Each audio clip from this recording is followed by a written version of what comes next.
So in today's video, my objective is to give you a short tutorial on removing a large number of unwanted text boxes or any kind of objects from Excel file.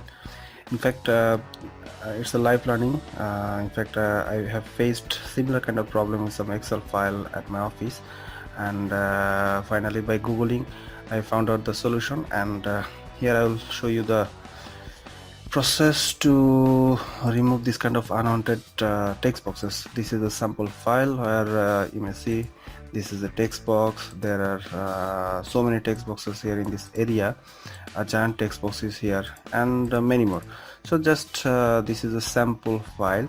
So objective is to remove this all text boxes with just a single command. So what you have to do, just open the file and go to this find and select option, particularly at the home ribbon. So find and select, and then go to special. Yes, go to special. Then here you see there are so many options here. Just you have to pick this one. So go to special and you have to select the objects. So once you put once you press the OK button, all the objects, either it is a text box or it is a triangle or it is a rectangle or any other objects, whatever it is, it will be selected. So just pressing the delete button from the keyboard, you can remove out all the unwanted text boxes by one command.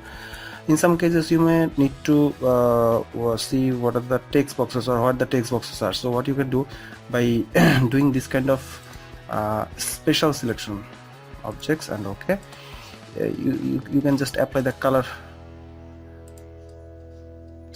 to identify the text boxes. So this is how you can do it. So again, I'm going to remove, go to special, objects, OK, delete. That's all.